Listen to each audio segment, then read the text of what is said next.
The ParaPod is an entertainment podcast. It is strongly advised that you do not undertake any of the instructions or tasks contained within this show. Neither the ParaPod nor its presenters are liable for any misfortune befalling listeners who ignore this warning.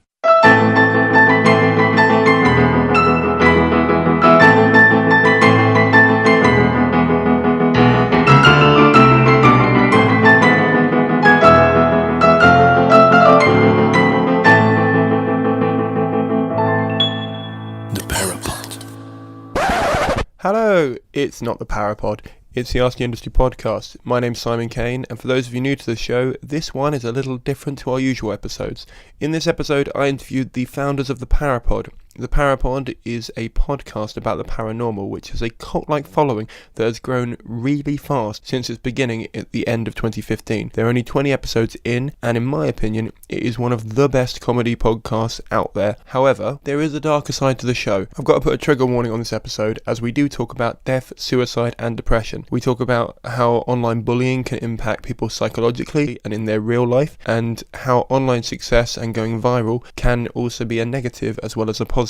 It's a really interesting interview, and I'm really proud of how it came out. But like I said, it's a little different to what we're used to. These guys have had a large amount of success. The two people I speak to in it are Ray Peacock, or Ian Boldsworth, who talks quite openly and candidly about being, I would say, bullied into changing his stage name, but also times have changed, and as a result, he's had to make a bit of a concession in his career, and how that is going to impact the longevity of his act. And Barry Dodds, who was, in his own words, just a jobbing comedian on the circuit, who has been thrust forward into a limelight of a lot of online bullying, a lot of online abuse, and yet continues to put himself out there in a very open and honest and vulnerable way. He reveals in the podcast how that impacted him and what thoughts went through his mind when he was getting attacked for the first time in such a public forum. If you want more interviews about the comedy industry and about the darker side of comedy and about podcasting and online content in general, please do subscribe. But without any more delays, this is my interview with the ParaPod founders, Ray Peacock and Barry Dodds.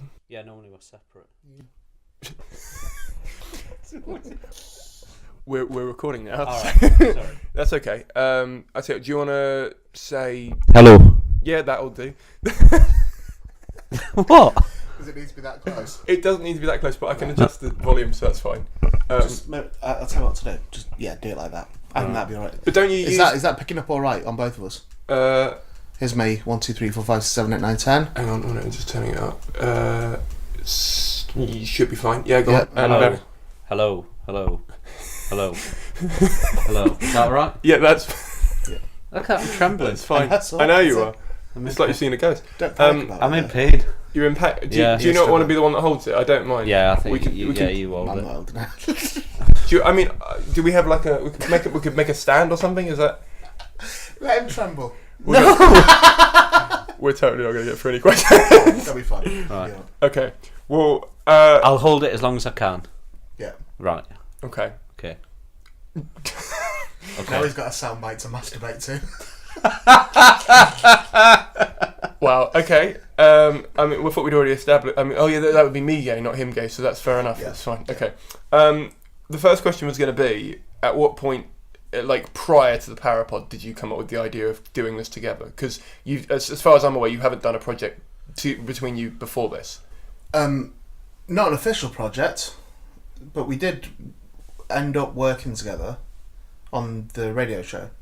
Yeah, it all started because I was meant to do an interview about ghosts on... Was it about ghosts? Yeah, it was about me taking the comedians into Pontefract.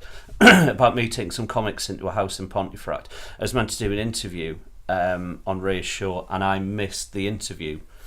And he was furious. And then it became a rule that... Why was I furious?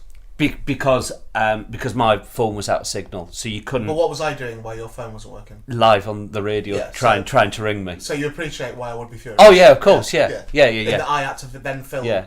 You had to film a half an hour section. That was planned for an interview with you. No, and you rightly so, Yes, and good. I That's the rang you. important bit. Yeah, and I rang you, apologised. You I did, texted you you did. immediately. I mean, was that good preparation for filling certain bits in the podcast? No, it was actually fine. It was just I still do it nowadays. It happened the other week on Football, didn't it? On somebody. Yeah, someone cancelled. So that happened as well. It happened again with someone else. I can't remember her name. an actor, and she Ambrosia. Ambrosia, was that her name? Was that her name? Yeah. Okay. Isn't that a yogurt? It's a custard. I think it's a custard. Custard, a rice, yeah. Oh, rice custard, pudding right. custard. Right. But I don't think that's who it is. Okay. And she didn't answer, and I went off one again, didn't I? Yeah. It makes me really cross that when someone's planned to do something, and then they're not there, then it's sort of I get abnormally cross about it. So I was furious with you on air. Yeah. But then when we spoke afterwards, I had calmed down then Yeah. and was like, I wasn't actively angry with you at that point. Yeah. But I did see an opportunity then to make your life a bit of a misery. Yeah, which then became this rule that because I'd missed that one, I had to do an interview every week. Yeah. Or It was like, 10 originally. For 10 originally, and then I got a call every week. And so that's how it started happening. And then I kept up in it. Kept up in it, yeah. 15. I'd yeah. find something that you said during the chat Yeah. and go, that's out of order, you're doing another week. Yeah, that was it, Every yeah. single week. And you did that till I left. Yeah. I never did your time on that. Yeah, and then when that ended, you had the idea of doing something where we talked about ghosts. Yeah, but had we not, I might have misremembered this, had we not in real life spoke on the phone, what is now essentially the ParaPod? So had we not? I think we'd had well, chats. you tell me things on the phone. Yeah, and sort of, yeah. And we'd laugh about it so much that Yeah. it was then. So it wasn't. There was no precedent for it at all. Yeah. I think it was something that was happening in real life. This is how I remember it anyway. Something that was happening in real life that I said, let's structure this into a podcast. Yeah, and it sort of started because I wanted to get you to come into a haunted house. I was trying to get you to come in, and you were like, "It's bollocks," and I was telling you, "No, it's not bollocks." And I think maybe that's how I kept crying off though because it was so expensive. Was that right? Like you kept ringing and going, "Do you want to come?" And I go, "Yeah," and then you'd ring me an hour later and go, "Can you transfer 50 quid to my account?" And I'd be like, I'm not putting 50 quid in your account. I don't think that happened. I found that shocking when you were talking about Pontefract, how much it cost to go, and never Chillingham cost me a penny. I've been twice. Never cost me a penny. No, not that, but Yeah. like you've been, Yeah. and like Chillingham Castle, I think you said as well. Yeah. Like it's really expensive. But Chillingham's a hotel though, so you do go there and stay there. You It's not like he's not being charged to just go and stand in there. Yeah. You go and stay there for a few days. Yeah, I for go your for my birthday Right, and I take friends and we stay away. So I am staying in a haunted place and I've got an interest in it, but at the same time I'm happy being there, having a holiday away somewhere. But you pay the same money to go and stay in a poshish hotel. You pay the same money to stay in a Premier Inn in But effect. but you paid the same amount to go and stay in the house in Pontefract, didn't you? It's like £300 a night. You I said. didn't pay a penny. No, him. No, you.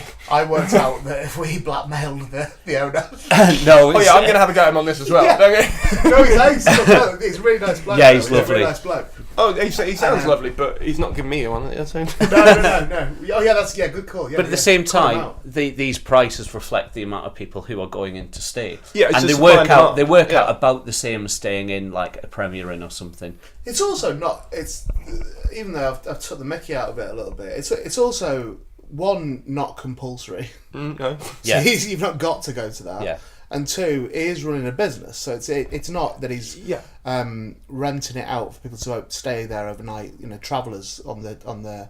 I don't mean travellers as in gypsy folk. I mean travellers as in Yeah. people who are like working out or whatever. It's supply and demand. Yeah, well, Yeah. they're going there to experience. They don't know until they get there nothing, but they're going there with the idea that they're going to a haunted house, and it has a history of being a haunted house. Right. That is, that's a factual thing that is reported that it's haunted and all that. It's Yeah. not like Bill just got up one morning and decided I'm going to pretend it's haunted. Yeah. He bought it as a quote unquote haunted house. So I don't really have that much of an issue with him charging a bit more for that thing, for that experience, if you like, Yeah, I mean, I buy more experiences than clothes, for example. So I would pay more, Yeah. so for example, to go on a roller coaster than I would to go and buy a pair of jeans. Yeah. So as a result, in that capacity, I understand it. You've just reminded me. There's a book I want to recommend to you. I don't know if you'd want to read it as well. You can't read. Okay. Cheeky You can read it to him. You can swear. I'm pretty sure you can't swear, can you? No, you can swear what you want. Oh, you can, fine, okay. Yeah, Right. it's an adult podcast, so it's absolutely fine. Okay. Yeah, really quickly before we carry on, things you should know because I presume you haven't listened to any of them. No, it's fine. I presume every guest hasn't because it makes my ego a lot less big as well. Yeah. You can say whatever you want. You can hear it before it goes out if you want. I'll have a deadline for when it needs to go out, so I'll need that done by then. Okay. You can have final edit if you really wanted to have something taken out. If there's any questions, I always just give most of the time the guests are people like agents and promoters and TV commissioners, and so they like having editorial more than anything. So, but I give everyone the option. If you get asked a question that you don't want to answer, you can say you don't want it asked, and I can edit it out. Okay. There's show notes that come with every podcast, so anything you plug will get listed in there. So it's all good. Cool. That's cool. Yeah. Great. The book I was going to recommend is called. It's by Ryan Holiday, and it is. And I'll link you to it. But it's called.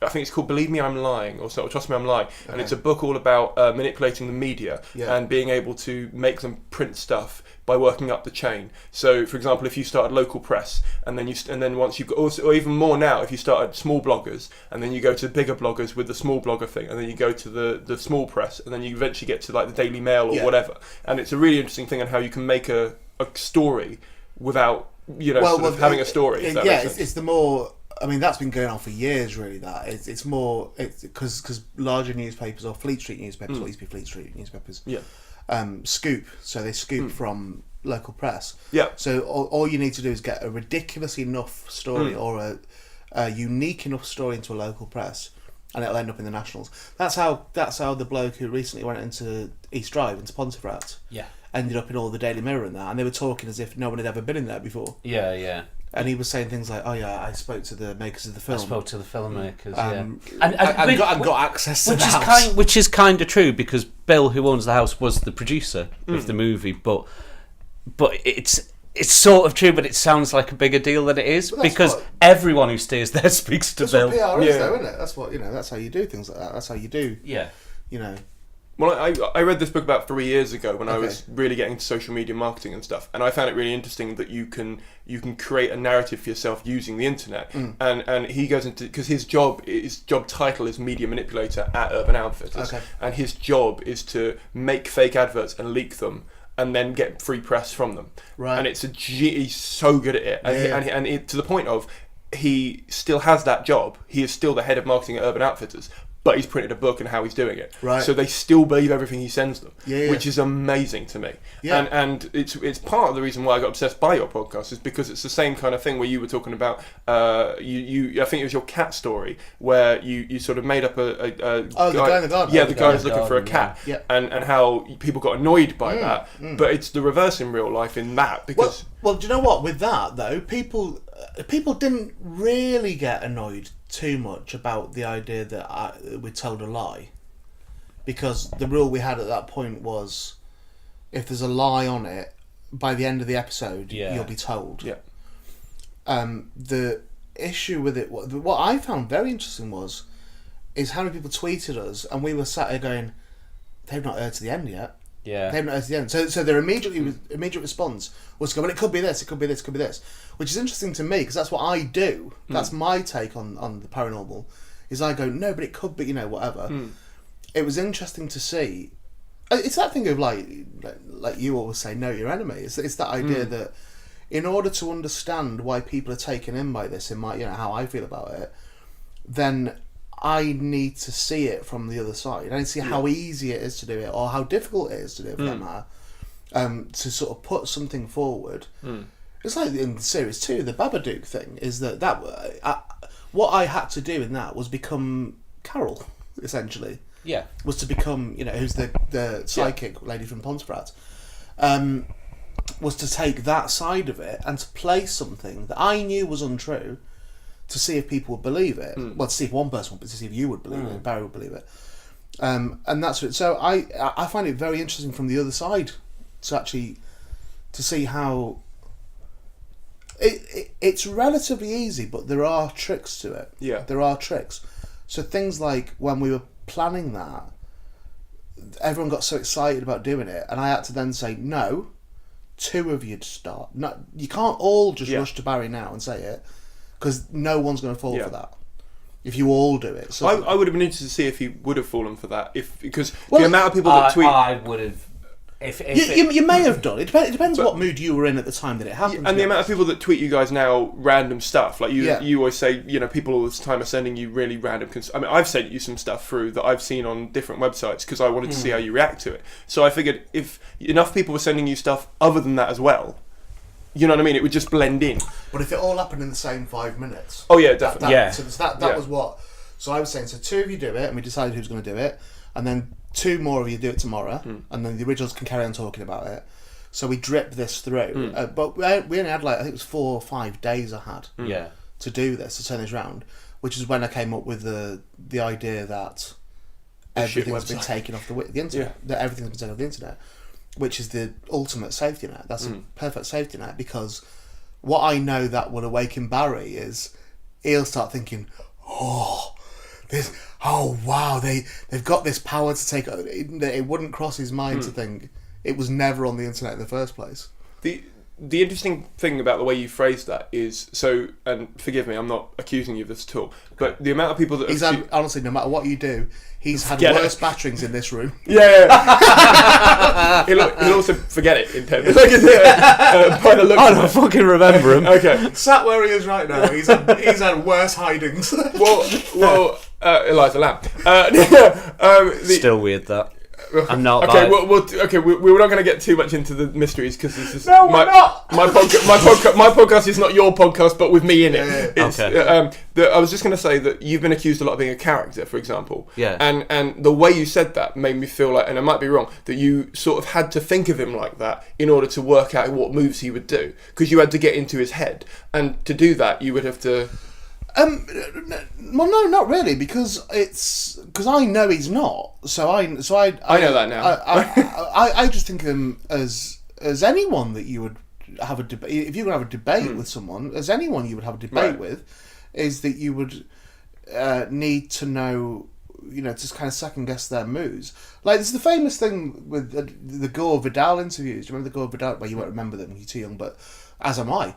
But the Gore Vidal interviews with your man, what's the bloke's name? Really conservative man. I can't remember his name. I want to say Priestley, but that's not right. But Gore Vidal did some interviews, some live TV interviews, and where the other man slipped up was he didn't know enough about Gore Vidal before they had these debates. It was around the time of the election of Bobby Kennedy, I think it was, and they had these live debates on TV in America that became a huge, they just ripped into each other. But on the first debate, the other guy, I can't believe I've got a blank on this man's name. I'm going to actually, you can cut this out, but I'm going to Google his name, so I know it for definite. That's okay. Hang on, Gore Vidal. I do know what you mean, though. So while you're Googling that, I do know what you mean, because most of the guests I have on here are, I wouldn't say surprised, but they're a little bit, because most of them have had like 20 odd years in the industry, and I spend hours Googling people before I get them on, and looking up interviews I've done before, so I don't double up on questions and all that kind of stuff. And most of the time when I get them on, they sit there and just go, "Oh yeah, I remember I did," and have to really think about it. Yeah, totally. But that's someone you're not going to have. It was Bill Buckley Jr., by the way. It was okay. Who eventually lost the debates, because Gore Vidal, and about the 6th or 7th one, there's a documentary about it. I can't remember what the documentary's called, but it's a really, really good film, where Gore Vidal gets under his skin so much that Buckley, on live television, calls him a little queer. Like, really viciously. Because Vidal said something about, he's like a Nazi. He goes, "Don't you call me a Nazi, you little queer." Like, and it's a real shock moment where he just lost his temper and went. But their first interview that they had together, Buckley didn't know enough about Vidal, so he didn't know how the debate was going to go, or the tricks he would employ, or all that sort of thing, how someone argues. And I think if you're going to have an argument, I mean, we're not having a real argument, me and Barry, but if we're going to have a debate, then as much of my research is about second guessing Barry as about finding out the facts. So it's like, what will he believe? What will his take on that be? What will that be? What will that be? And I think 9 times out of 10, I'm covered. The only thing that I can remember that came properly out left field was when Barry said that if you pretend to be a Bigfoot and go out, that you would you're risking getting bummed by a Bigfoot. And that's the only thing that I had not. While we're on that, did you find that in research? Well, I say research. Did you find that on Google, or did you make that up yourself? I think it was in some documentary with Tom Selleck. He was. Have you got his real name yet? Wait. Have you got his real name? Oh no, sorry, right, yeah. What was his name? What's his real name? I don't know. A man who looks like Tom Selleck. It was a bloke who looked like. I think it was in that, and it was about they went into the woods dressed up as them, and there was like, what happens, and it makes sense. It doesn't though, because if you were a Yeti, go on. No, I was gonna say, go on, do it. Where does it? I should point out this hasn't been staged. This is legitimately. Honestly, that's the story of my life. This hasn't been staged. Where does the aggressor place his aggression? I don't know what you mean. Well, where somebody's dressed as a Bigfoot, Yeah. right? They're the ones that are going to be, in your words, bummed. All right. Okay. Yeah.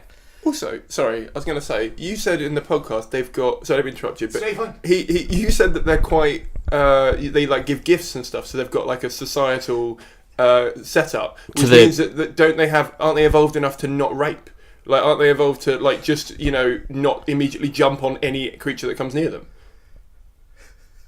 But Is that not a fair point? Like, it is a fair point. But what I'd say, to be semi-serious for a moment, is that you could say same thing about human beings. Yeah, no, no, I get that. No, but it's just a point floating around. Yeah. It's the whole thing is my issue is one more of a logistic point of view. Go ahead, you do logistics. Even if it was consensual, where is there a bum flap in the costume? Is there a bum in the costume? I was literally thinking that. How detailed did you go with the costume? Because it's got tits and now it's got a bum hole. How's it penetrating the costume? and if it's look at the face. And if it has penetrated the costume, surely that would be the moment it realised that this wasn't actually what it thought it was. Or is he fucked through the costume? But these people who go to Thailand, and my God, they get involved with a fit lass at a bar. Go back to the hotel. Driving test. Halfway through. Yeah, it's a blood. There's a cock. Yeah. Right. Halfway through? You know what I mean? You're necking on, you're having a bit of feel, then all of a sudden, but then what? Cock and balls, and then and some people just be like, well, put the effort in. Yeah. But this is... A Bigfoot isn't a person in Thailand on a holiday. The Bigfoot is it's an animalistic thing according to you, that it'll just get hold of something and fuck it. But Right. it can't, because there's nothing to fuck. It would get annoyed that it wouldn't find a hole, if anything. There's nothing to fuck. So it's a costume, isn't it? So there's nothing. It can't penetrate the costume. And then if it got the costume off it would realise that's a human being. So your original point is moot because there's something in the way. Yeah. It doesn't believe that it's another Bigfoot. Face. Well, when you were visualising it, I could see your face. Imagine, I don't know, you'll have to ask Tom Selleck. There's a Kermit. The bloke who looks like Tom Selleck. Okay, there's I don't want to go into this too much, but there's a Kermit over there, right, that doesn't have a hole in it. So Yeah. if you imagined that I was in that Kermit. I've had a look.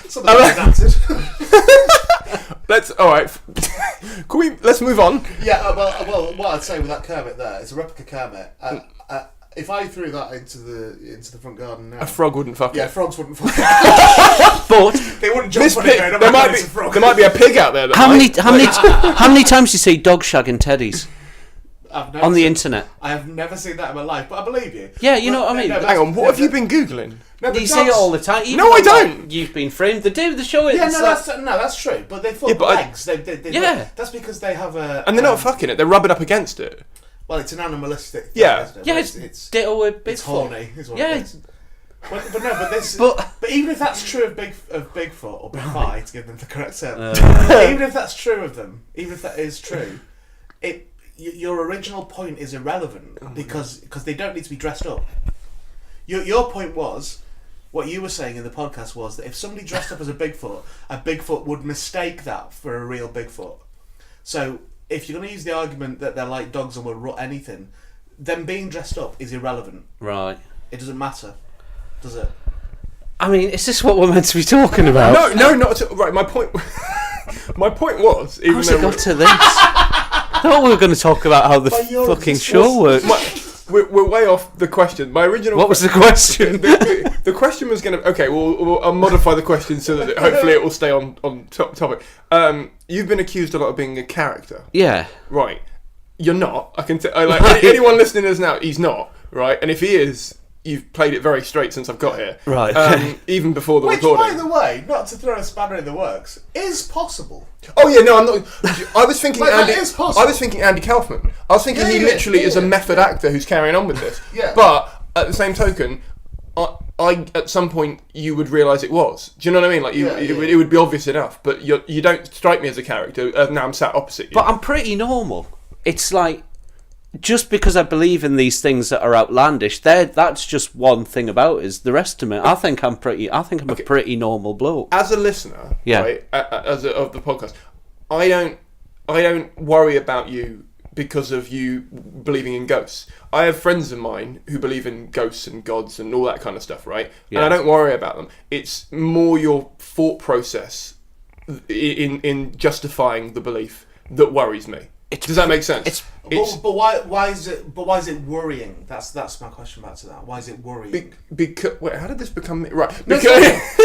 Because you seem to selectively hear stuff, which again, and I'm not accusing you of this, but it could come out in the edit, and it could be that kind of thing. So, what I'll say on that, as we're clarifying things here, with the character and all that sort of thing, the edit. It's up to you whether you agree with this or not, but I think you will agree with it, is that the edit, 9 times out of 10, tones down what happened, rather than tones it up. But that implies that you know that how you're coming off when you listen to it. You know what I mean? What I mean is the edit makes it... The edit is the opposite of biased. Okay. Really. It levels... I don't have anything to do with the editing.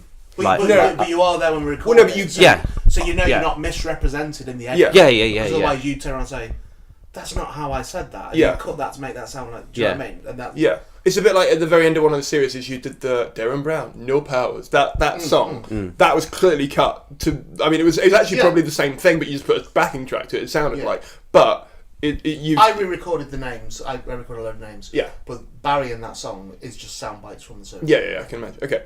Well, my original question was going to be, first of all, how are you dealing with that? Because if I was getting accused of... I mean, I get annoyed a little bit when people call me an act on stage, even though it's a hyperbole of who I am. It's very much me. So I can imagine if someone started calling me a character, even though they've only got a nugget of my existence to go on, and it happens to be something that's very personal to you, is that causing you... Don't be professional, just tell the absolute truth. I think I got really annoyed. Yeah. I got really annoyed at the start.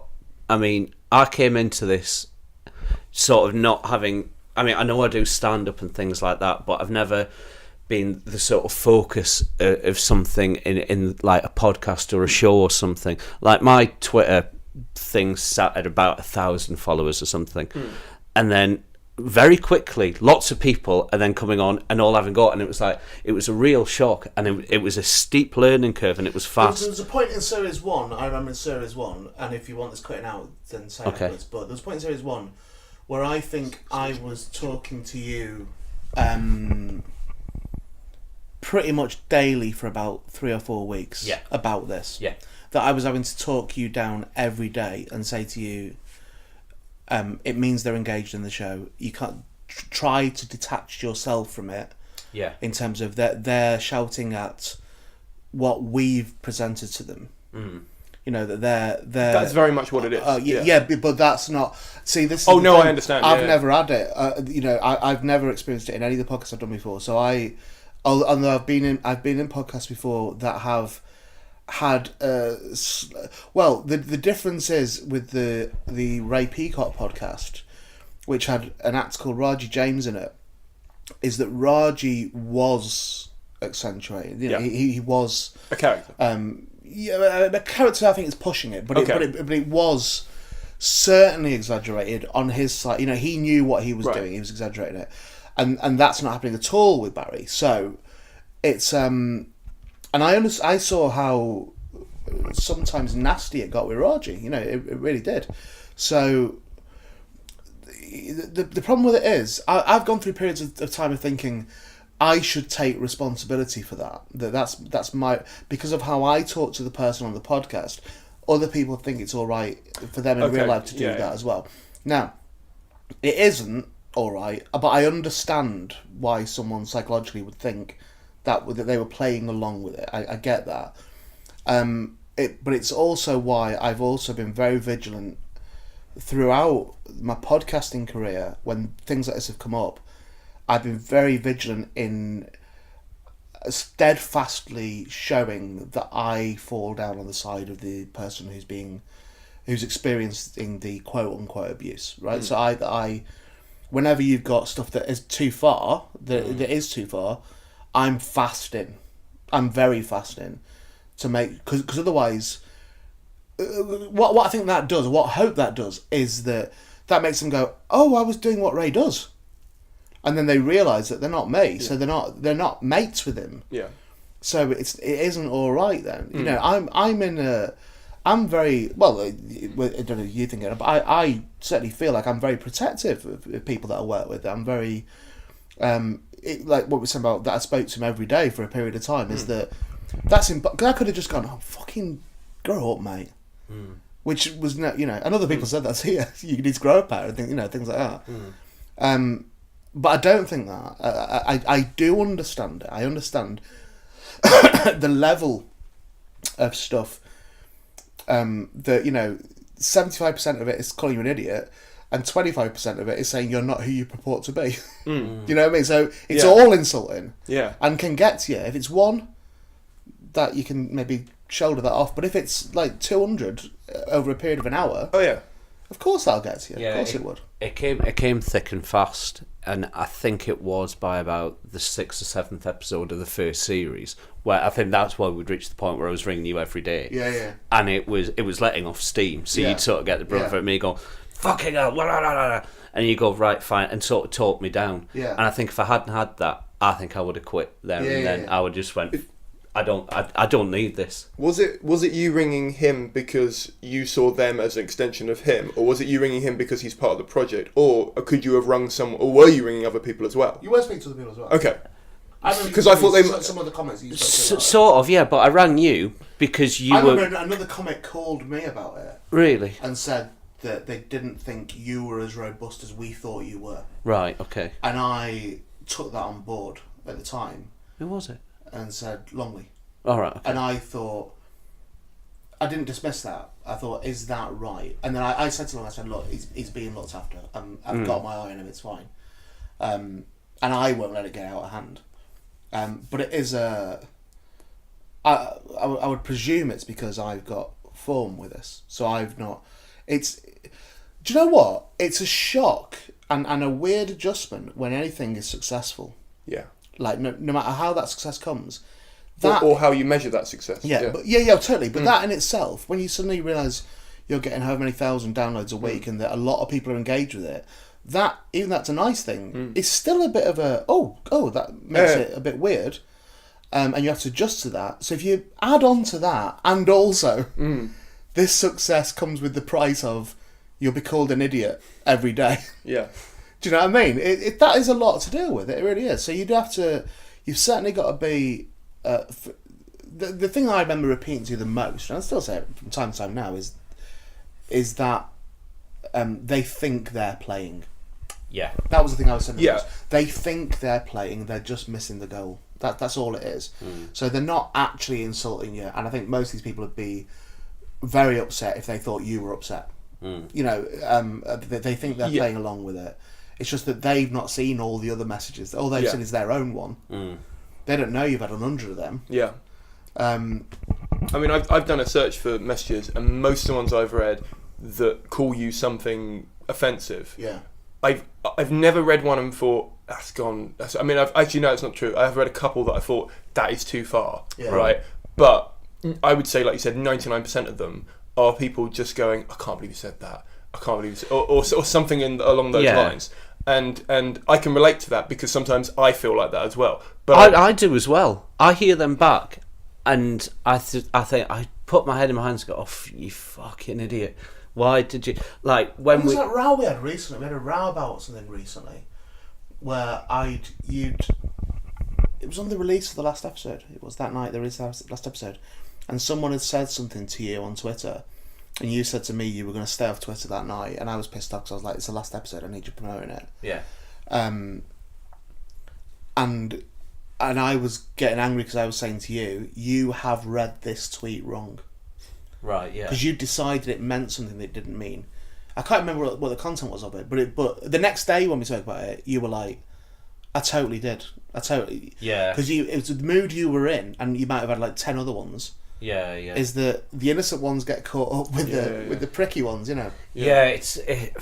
It's everything written down, I find, or a lot of things written down, can be taken two ways, depending on your mood of reading. Mood you're in. Yeah. Yeah. And if you've been reading 30 or 40, because sorry, I should explain in case you don't know anything about me. My day job is in social media, so I spend a lot of time representing brands. And if something goes wrong for the brand, like a TV advert fucks up, or a celebrity who was accused of something was found drinking, whatever, I'm the one that gets the backlash for that. So I'm more than used to having to be reserved when 2,000 people think I represent brand X and I'm the wanker, even though I'm not. You're an actual person and you're getting it, whereas I'm representing a brand and I'm it. You know what I mean? Yeah. So I was just wondering psychologically if that was affecting how. Also, sorry, go on. I'll let you finish what you're going to say.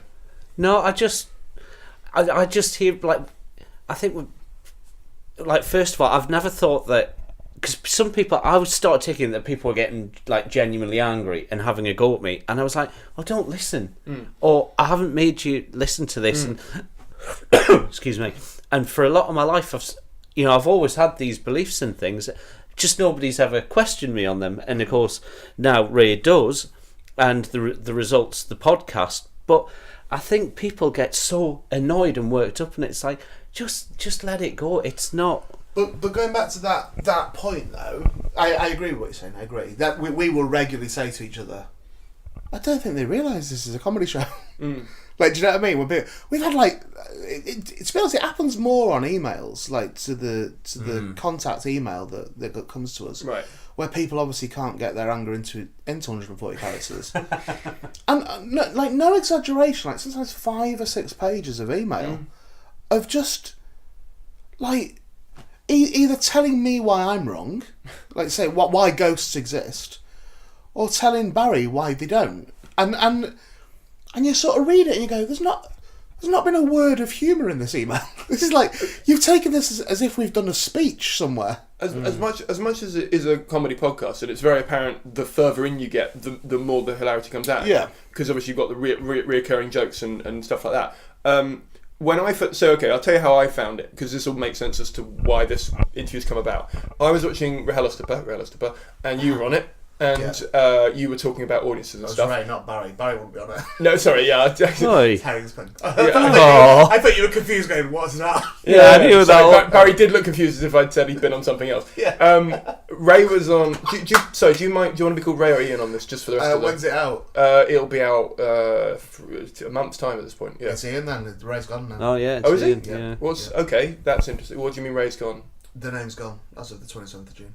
Oh really? Yeah. What was the? Because it's far too long a story to get into. But not dissimilar to what we've been talking about. Well, I've had really. a few. Well, okay, I'll tell you the questions I've had in that area, and we'll talk about why you've dropped the name. Then, for example. So when I first started the podcast, first of all, I knew of you, but I'd never seen you live. Okay. And I'd never heard a podcast by you. Right. So after I'd watched that one and you'd spoken about the ParaPod, I downloaded the Pontefract episode because you talked about it quite a lot in there. Yes. And I thought that'd be good. Now the first half an hour. It was weird doing that day because remember that we'd already recorded it and it was edited, but I had to maintain to Richard because it hadn't been out. Yeah. Yeah. Was the first episode? No, it wasn't out.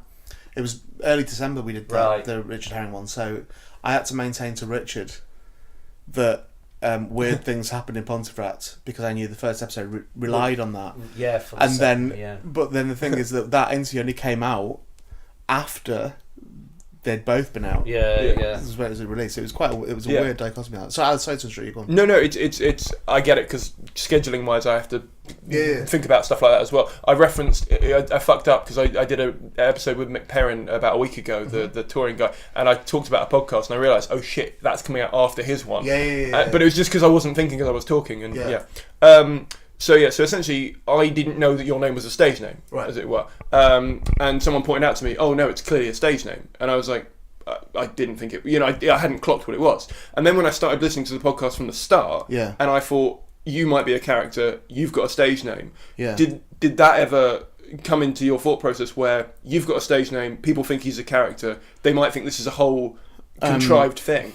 No, because... not for that reason, no. Because it's not...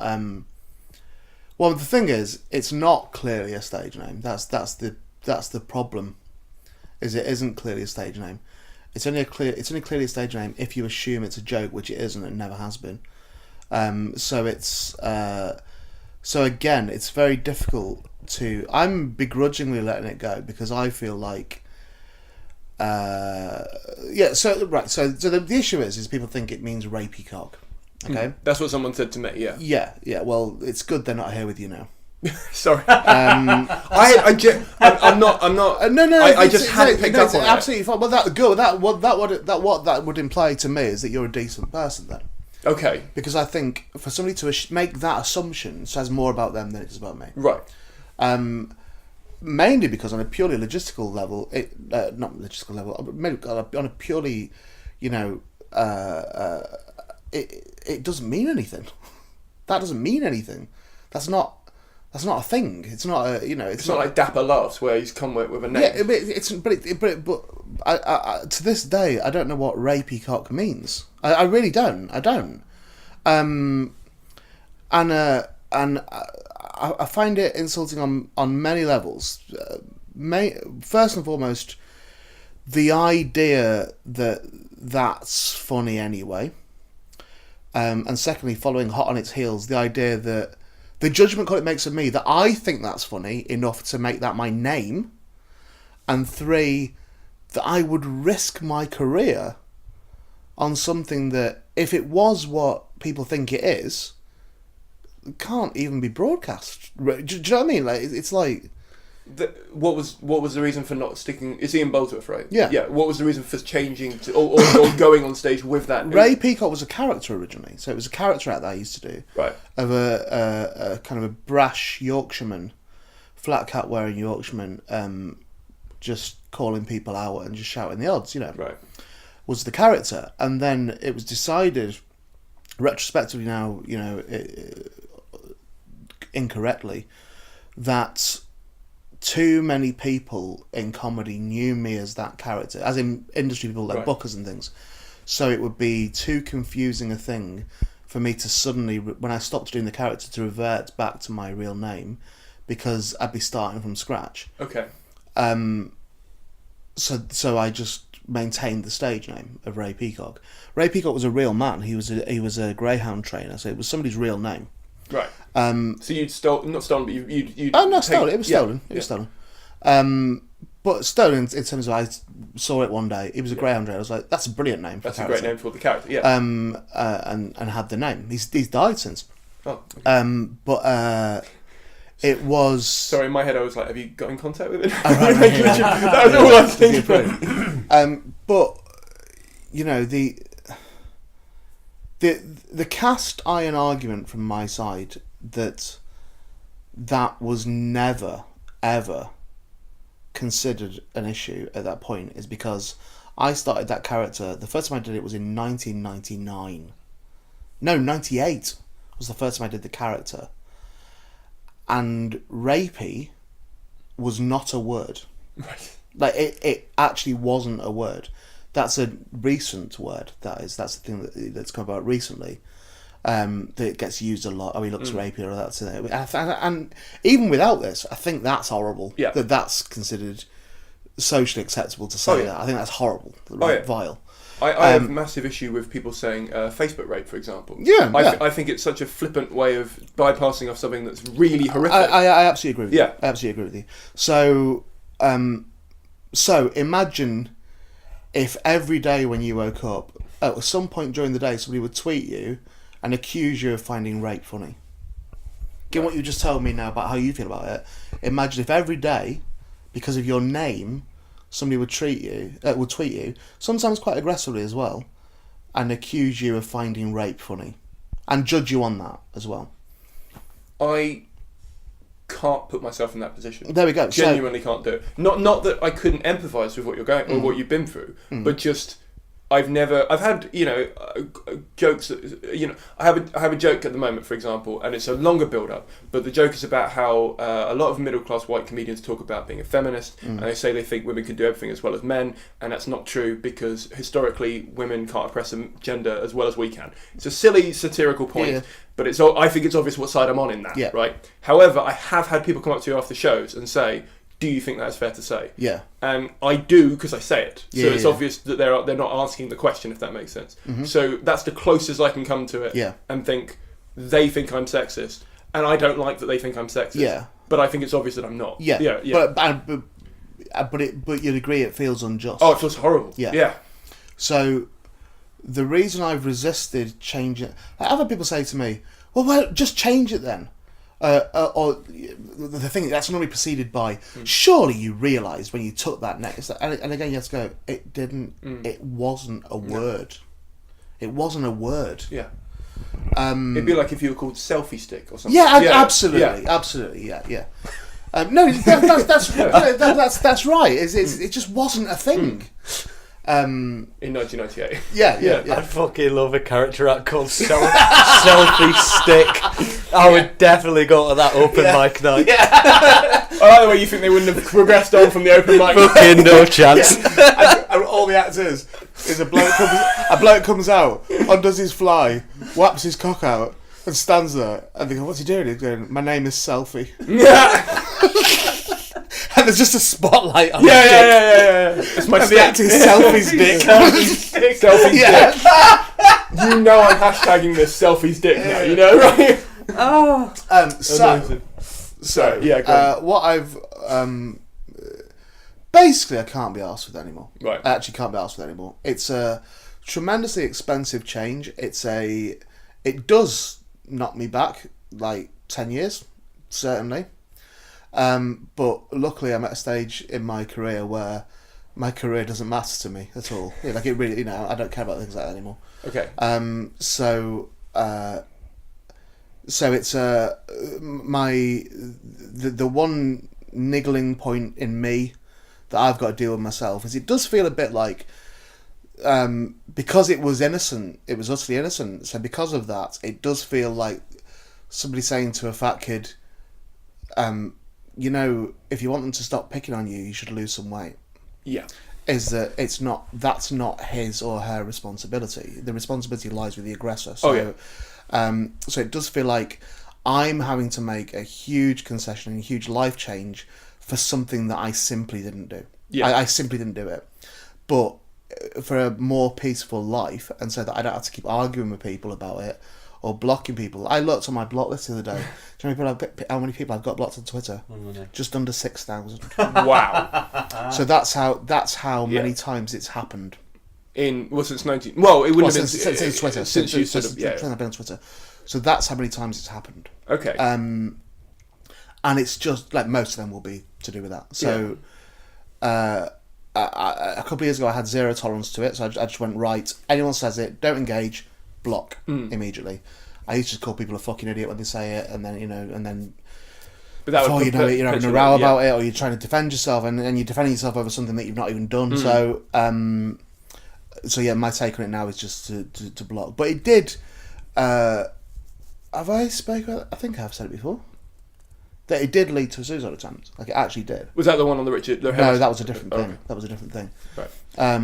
But it did, and it was, and again, not because that's how thin-skinned I am, but because it was accumulative. It was, like, I can't deal with this anymore, and it caught me on the wrong night, and 5 people did it pretty much the same time, independently of each other. I presume independently of each other. So when something upsets you that much, I'm certainly often quoted as saying it's the one thing in life I've got no sense of humour about. at all. Like I've never. A fan said it last night. I was telling Barry about it before. I was on Periscope last night, and somebody who's supposedly a fan just said it out of the blue. And I told them to go away, and then they said, "Oh, sorry, I've got a childish sense of humour," and I just didn't engage with it further. But it's like if that had been Twitter, they'd have been blocked. Simple, just gone. That's interesting. Sorry, They pretend to be a fan. No, not that. They've got a childish sense of humour. Do you think? So you're not attracting the wrong audience, but you could be attracting some of the wrong people who find that funny. No, because I think that I would say that if they heard your work, they would very quickly realise if their sense of humour is to find Ray Peacock funny, they would very quickly find out by listening to your work that is not the style of humour that you do. Well, I had it with. Right, it was Matt Lucas, so it sounds like a name drop, but it's actually not what we're talking about.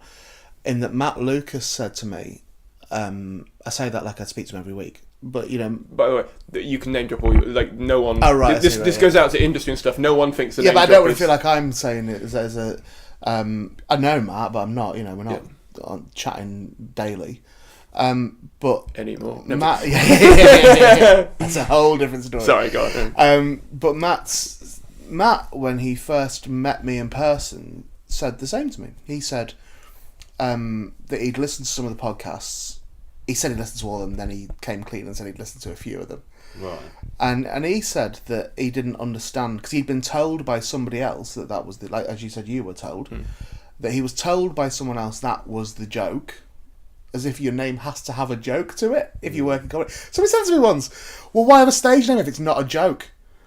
I mean, loads of people have stage names that aren't a joke. We rarely in a club will go, please welcome your next act, Ivor Biggin. It's not. It doesn't really happen that. People have stage names for different reasons, because it's a more suitable name than their own name, or because somebody has their name already, or blah blah blah. Anyway, it's an ongoing chat in this. The episode before this one came out, but it would be a few before this one comes out, was with Henry Normal, who talked about his stage name. Isn't he amazing? Yeah. Isn't he wonderful? He's amazing. Yeah. But he was talking about how he came up with it because it was a generation above him. Yeah. And he wanted to seem really plain because he had to come from suit because he was coming from work. Yeah. And so obviously it made more sense than his actual name. Yeah. So and I've got a friend of mine who's a teacher who doesn't want the students Googling them, so they use a stage name. Yeah, fine. Yeah. What's the joke of Lee Mack? Do you know what I mean? It's not a joke. It's just but anyway, I can't remember what I was talking about. What was I talking about? I've genuinely forgotten. Matt Lucas. Oh, Matt Lucas. So Matt said that to me. He said he was very surprised that having a little bit of knowledge of me as a bloke and as an act, he was surprised that I'd made that joke. And I said, it's not a joke. And he said, I was told it was. And I said, it's not. And he said that, and this is like 4 or 5 years ago, where he said then, it's not too late to change that. Change it. Yeah. Just change it. You're not too far gone that you can't change that name. And then I had to explain to him and say, well, look, at the moment, I'm in a double act called Peacock and Gamble, so I've got to keep Peacock. Yeah. And I've got, we do stuff on the radio and we do stuff, blah, blah, blah. So Peacock, it has to remain. But now I'm at a stage where it doesn't have to remain. There's no need at all for me to have Peacock at all. So it causes it's a huge upheaval. Like it really, really is. It makes it quite confusing. It's weird that Series 3 of the Parapod it's going to be in Baltimore. Yeah, a different name. And will it be edited by Ray Peacock? No. But we can't really explain that within the show because all we've got to hope is that enough people know it's happened. That's why I'm doing it in between series. Yeah. And I'm doing a different podcast in between the 2 series of the Parapod, which will be my first podcast with my real name. So hopefully that will step to the next series of the Parapod.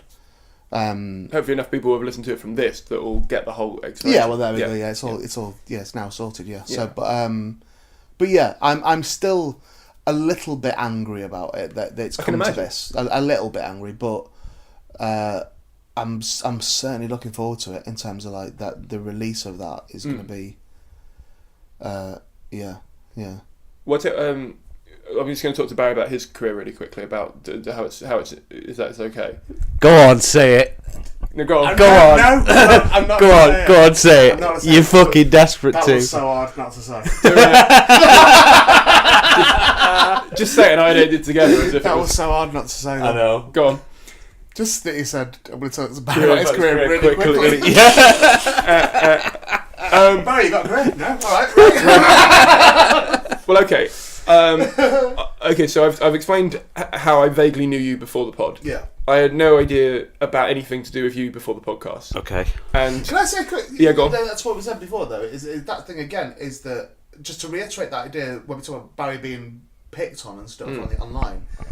Is it is out of the blue for Barry? Like it really is that Barry. You know, I'd never tell him, but great comic. You know, and working comic. Like any comic that works. put your hands over your ears. You know. No, but it's true. But any comic that works as a professional comic and makes Yeah. a living from it is a great comic. There's no argument about it. You know, it might not be to your taste, but there's no argument about it. So you've got someone who's making a living as a comic in the clubs, ergo is a success. By definition. Yeah, absolutely is a success. But hasn't put his head, how some of us in the industry would say, above the parapet in doing Edinburgh or taking another step to just sort of risk yourself a little bit. Is you had a safe career making a living what you enjoy doing. So to suddenly, but I've got form with it, so I've got experience of it, of something building up and something becoming a thing, you know, and having a bit of perverse celebrity, you know, in a weird stratosphere of society. So that is it's a culture shock. It absolutely is, and it took a long time, as I recall it, to persuade Barry that it was a real thing. Yeah. That it wasn't a hobby that we were just doing for a laugh. That it was actually this is an actual product. This is an actual product as much as a Mars bar is. It's an actual product. Because I remember you saying it before series 2. You had the idea of we should ring a psychic hotline every week and get them to do a reading. And then we'll record it secretly and play it. And I was going, we can't do that. And you were going, nah, no one will tell him. And I was having to go, no. It's not a secret. Tens of thousands of people listen to this every week. Yeah. It's not. They would win in court in 10 minutes. Yeah. You can't secretly record someone and play it out. But in your head, you were thinking, well, we can because it's not. It's not on telly. I think I do sometimes forget how many people listen to it, and that's when my guard's really down, and that's inevitably when lots of shit comes out. That's and what they remind him. Well, that's the thing. I mean, that's why at the start of this I said to you, I mean, it will have been edited out, but I said to you, I'll assume you haven't listened to it. Because for me, I assume people aren't listening to mine so that I can treat every episode as if it's the first one. So that I don't feel like because, a few thousand people download it, I feel different about it. When that was happening, I feel differently about it than when I was doing it at the start. It's a savvy thing to do. I'll tell you from my experience of that is that with the old Peacock and Gamble podcast, is that we were adamant. I to this day couldn't tell you how many downloads that's had. I've got no clue because me and Ed recorded it. I edited it. We sent it to Chortle. I'm gonna have to head off shortly. Yeah, that's fine. I'll move to your questions quickly then after you've done this.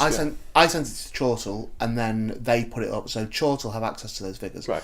And both myself and Ed always said we didn't want to know how many listeners it had because we'd either feel disappointed or we'd feel too cocksure of ourselves. And it would alter how we did it. Yeah. It would inevitably alter how we did it. So it's quite, but now it's unavoidable because I produce this one from a technical point of view as well. So I put it online. So I can't avoid those figures.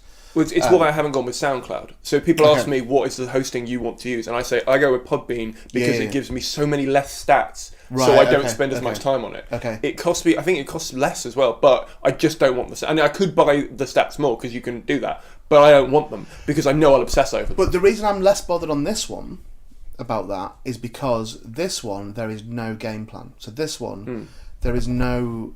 We're not going, okay, so we do this for a year and then we would do it live and then we would... None of that at all. Okay. Which is what with Peacock Hammer, that certainly there was a game plan of sorts. Right. Or there became one. It happened organically, but there became one. It was like to do the double acts and whatever. Okay. But with this one, it's... And again, I find it tremendously... a huge relief that it exists for what it is. There's no, we're going to make a movie, or we're going to, there's none of that. It exists what it is. If opportunities come in, which they have, we've gone yay or nay. But every single one of those opportunities, we've always said, I warn you now, if we decide we don't like this at the end of it, that is the end of it. Yeah. It's not, we're not going to film something or whatever, and then hawk it around everywhere. We don't like it. Yeah. So, it's a huge relief. But anyway, back to Barry's Back to Barry.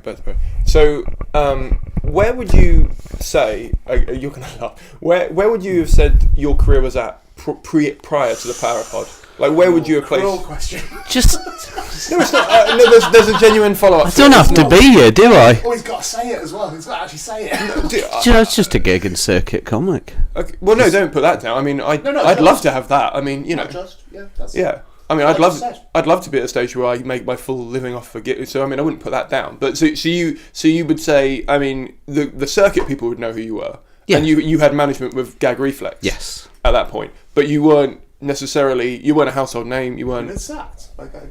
No. Not happy anymore. No, they're with him. Yeah, no, I'm still with him. I've got them coming on soon. Have I've you? spoken to them. Yeah. All right. Not about you. Just sorry, your face that really worried. Yeah, they're used to that. Nobody speaks to that. Amazing. They go, who? And Forrest, have you heard of this? Oh, him. There, look, top corner. We've still got a contract with that one. Corner. Look, bottom corner there on the left. Behind that desk. Amazing. So You can see his forehead.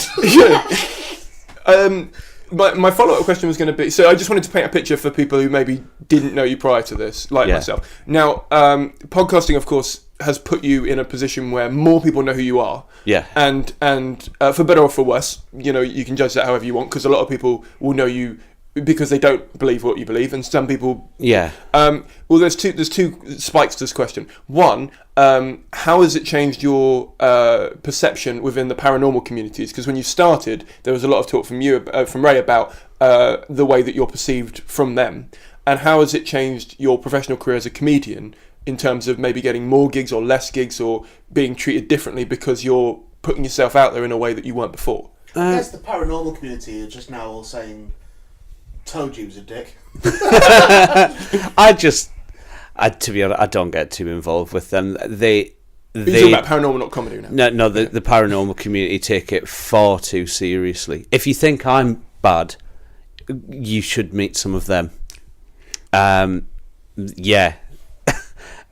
we did meet one of them on our podcast, and hardcore. So I'm not really fussed about not having much to do with them, because I never had much to do with them anyway.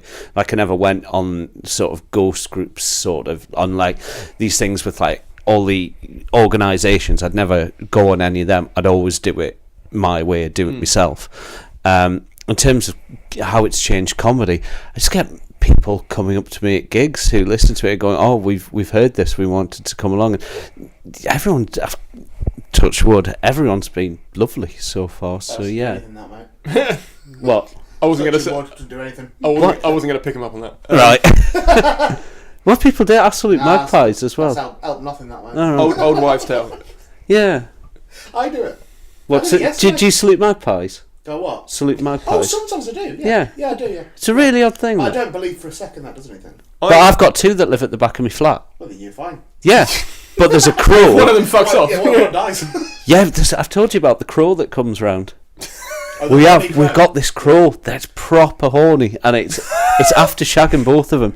And they dressed up like a crow, and now they're turned up like the it swoops down, and it's so noisy as well. You just, and then the fucking magpies go, then it's chasing them around. It's almost like he doesn't care about your sleep. But I'm trying It's to... almost like Barry doesn't care about your question. Sorry. I was going to say that, but I thought, he's got to leave so I can be a dick, it's fine. Yeah, some people come to gigs, say hello. It's quite nice. Thanks for keeping that. Sorry, yeah. No, I mean, for mine, the reason I reset myself at the start of everyone, in a way, telling you guys is one way of resetting myself, but also telling myself, I assume you don't listen to it, is because every gig I go to, almost, in fact, no, every gig for a while now, someone's come up to me and said, "Oh, I've listened to an episode of yours, I really like it," okay. which is great, but it does do something for you where you think, okay, this isn't exactly a funny, I mean, it's sort of funny with you guys, but it's not normally a funny podcast. What are you expecting me to do on stage? Yeah. You know what I mean? And there's those preconceptions. So I'm wondering if people come thinking, oh, is he going to talk about ghosts? I wondered that as well. Yeah. I wondered that as well. I've thought for a while now with you about, because of how you're portrayed, for want of a better word, on this, on the ParaPod, none of that's in your stand-up. No, there's no reference to it even at all, is there? As far as I know, there's one bit about ghosts. Oh, is there? About Pontefract that lasts less than a minute. Right, okay. And then that's it. There used to be a big long bit about Most Haunted, but that's just gone because Most Haunted has just kind of gone. So that went with it. The thing about Pontefract is a little quick bit, and then that's it. But do you remember we discussed it? We did discuss this. I just remembered we discussed it once where we agreed that you wouldn't be able to talk about it on stage because you don't see what's funny about it. Yeah. If you converted it to stand-up comedy, that would imply that what you're saying is laughable. Do you know what I mean? So you wouldn't be able. We could do it on stage together, but you wouldn't be able to do it alone on stage. You could do a double act, yeah. Yeah, we're not going to. No, oh no, I wasn't suggesting it. It's simply not going to happen, right? You hear that, everyone? But it's you can't do it because it's a compliment to you. This is, by the way. Don't look so horrified. No, I'm listening. In that it validates you as a real person. It validates that you're not a character. It validates that you do believe in this because you can't see what's funny. Yeah, I suppose so. Yeah, it's again, it's something that I take seriously. Yeah. I'm really like those gadgets that I brought around for the first series when we're doing the extras. They work. Yeah, I've got 100% belief that those things do work. Yeah. So I don't see them as funny. I know people go, "Oh, what a waste of money." The only way you could talk about those gadgets on stage is if you acknowledge they're laughable. Exactly, and I wouldn't because I don't think they are. Yeah, totally. And you'd be annoyed that people were laughing. And I'd be pandering to people. So that's why you can't talk about it. Yeah. As a stand-up. Yeah. Yeah. No, most of my stand-up's just stories, not even anything funny in them. Just literally 3 bears some nights. They don't exist, by the way. Like just sometimes just to film me sitting trying to remember what happened in it. I'd pay to see that. To be fair, have you thought about constantly looking at his watch? Have you thought about doing the Comedian Cinema Club with like The Exorcist? I think that would be gold. It wouldn't, because again. Oh yeah, true. Yeah, this is the problem I've got. Is I struggle with it because it's the show I've just written. My partner at the time is about our relationship and me overthinking everything in life to do with it. And when I was writing it, she turned around to me and said, "The reason some of the stuff isn't working is because you think you're cool." And you're not. Yeah. And if you turn these jokes around, so you know you're not cool, and they think you're not, you know what I mean? It will work. And now it works perfectly because I think because the joke is that I know I'm self-aware enough to know that I'm not cool, but I think I'm. You know what I mean? Yeah. And so for you, I mean, I've only met you for a little period of time. I don't know how self-aware you are of how you come off in ghosts. But to someone who doesn't believe in them, I mean. So I think you're aware enough that you can't talk about ghosts on stage. Well, he can't answer that because he doesn't know. So I can answer it for you and say that he's got no self-awareness about it being funny to other people. Which again, stop looking horrified. This is a compliment. Right, okay. In that he's telling the truth is what the point is.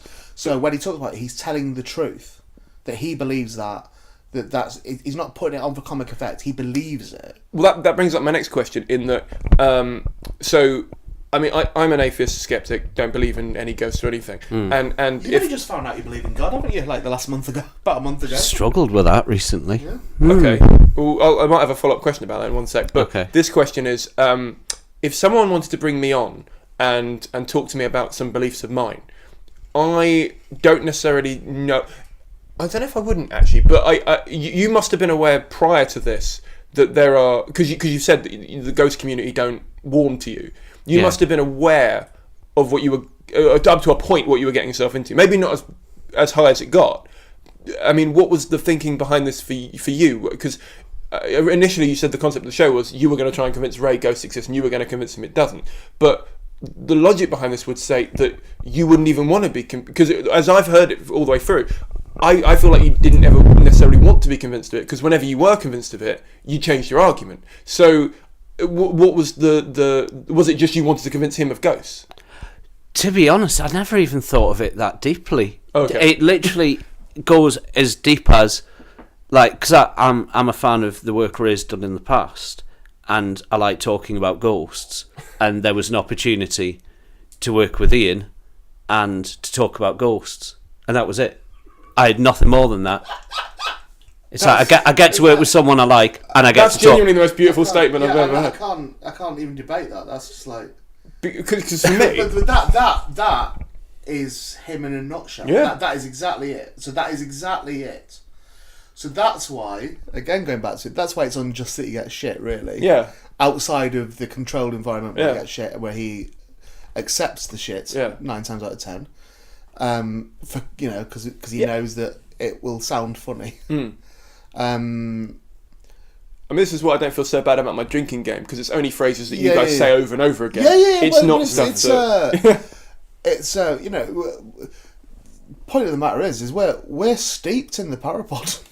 Like we know it better than anyone. You know, we're steeped in it, so we get it. And you know, Barry gets that all he's got to do is turn up and be himself. That's all he's got to do. So even though you might not be aware that how I'm going to make it funny in terms of what I say, things I say to you, or interesting, not necessarily funny. You know, how I dismantle arguments and that sort of thing. That's the beauty of it is, like but I got a bit worried at one point when people were just saying to him, "You've got to research, Barry. You've got to research," and you want to go, "It's fucking not. Don't do not make him research." Well, here's the thing. I would actually like to hear an episode where he has. I mean, I hope you don't take this offensively. You really wouldn't. You wouldn't. You wouldn't. We've got one. Can I explain why, though? Yeah, go on. Okay, so right, I'm fascinated by ghosts. I find the mythology of them and the concepts of them fascinating. I don't believe in them in any way, shape, or form. And in fact, this was an interesting thing that happened to me. About 2 months before I heard the Rehelester Peacock thing, it's like sneezing now. Like someone sneezes, I say bless you. I know it's annoying to everyone. With it, Yeah, I know. Do you know what I'm convinced about? Okay, I hope he doesn't hear this, because he said he might come on. Well, he said he would, but now he might not. You know how whenever he pauses for a laugh, he errs? Right. Yeah. I'm convinced he's trained his audience to laugh at that. Do you know what I mean? Because if you hear his podcast Like over and over Pavlov's again. dog. Yeah, exactly. Because I laugh whenever he errs now. Yeah, Dara Brain does exactly the same thing. Yeah. He goes, Yeah. Like, I'm thinking I need to bring in like a noise that I do. I think that was started by Tarby. I think Jimmy Starbuck started that. What do you reckon? Yeah. Well, he probably didn't start, but that's the first time I was aware of that. Of someone having a tick on stage that was to cover a laugh. And that Tarby will tell a joke and go, "But you know," like, but you know is under the laugh, always under the laugh. I've so to stop doing that, I went to pubs that had the gigs on during the day and rehearsed. Right. So I would listen to it back when there was no one in, so there wouldn't be a laugh, right? So I would rehearse and then I'd listen to it back and go, right, that's where I've erred. And so I would learn to not err and to fill in the gaps. But if it works as a thing, Yeah, no, now I'm thinking I've done it wrong. Yeah, bring it back. I should have brought it back. No, so basically, okay, so about 3 weeks, maybe 4 weeks before that, I'd heard your I'm just going to call it a podcast with Richard. I'd had a dream where that I'd gone on a holiday with like my favourite writers, and we'd for some reason we'd done it. I don't know why I was there, right? And we'd gone into the crypt of the building, right? And in the crypt, they'd all sat, 3 of them, just in a line. And no, we hadn't mentioned ghosts at all, or spirits or anything like that. And one by one, I watched my heroes get freaked out about being sat on their own in silence in this dark room.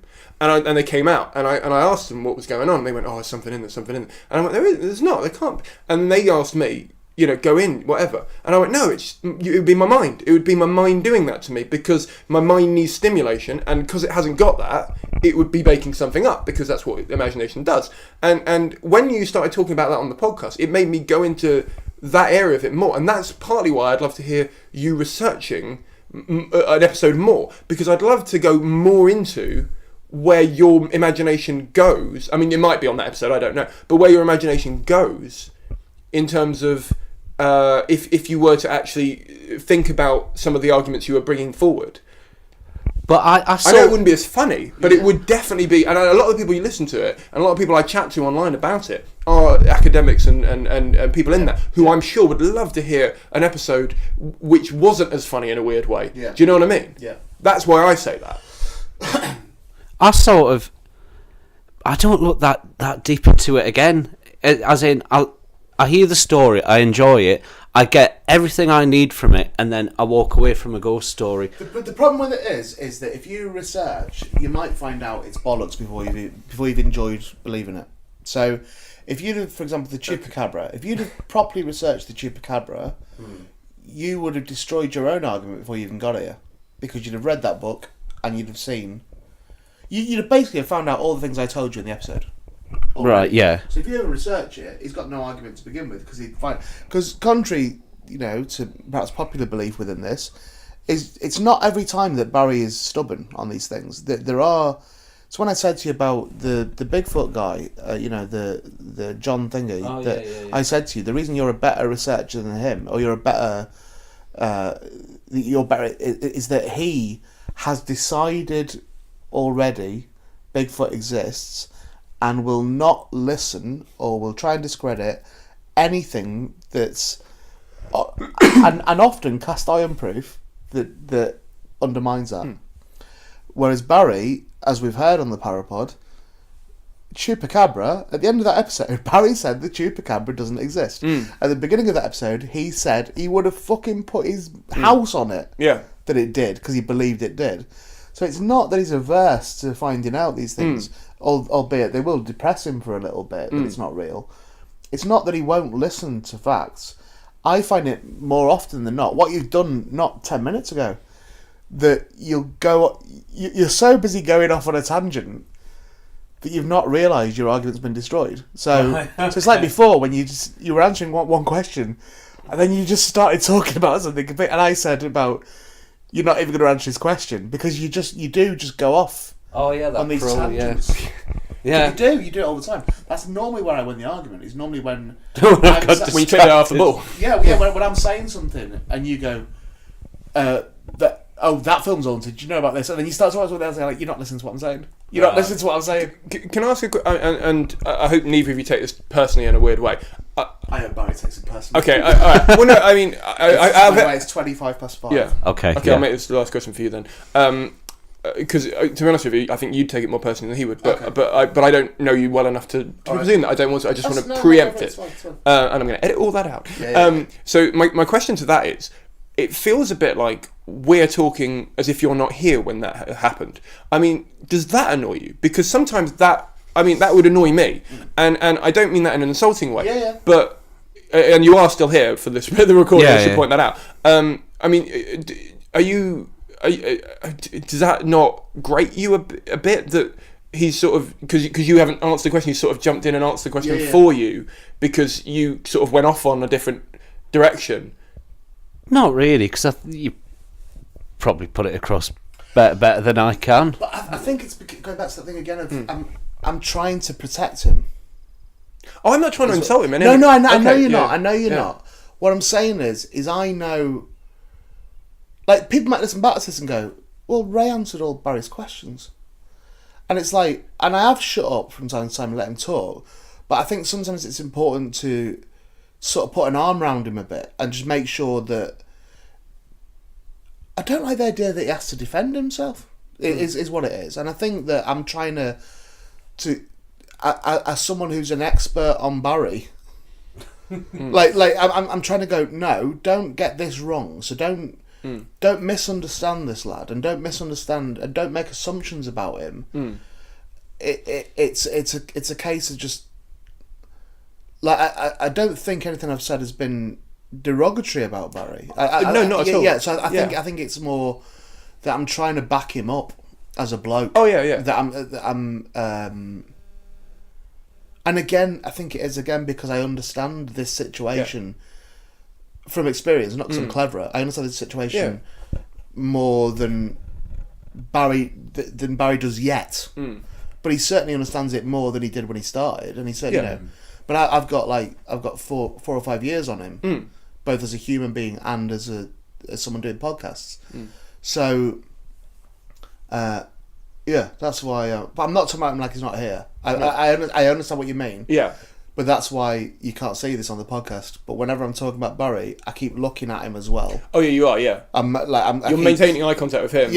Which means that I'm checking the levels. Yeah. So I'm not like talking directly to you about Barry, who happens to be sat there. You know, I'm referring and deferring to him at the same time. And he can interrupt at any point if he felt like something. Fucking can't.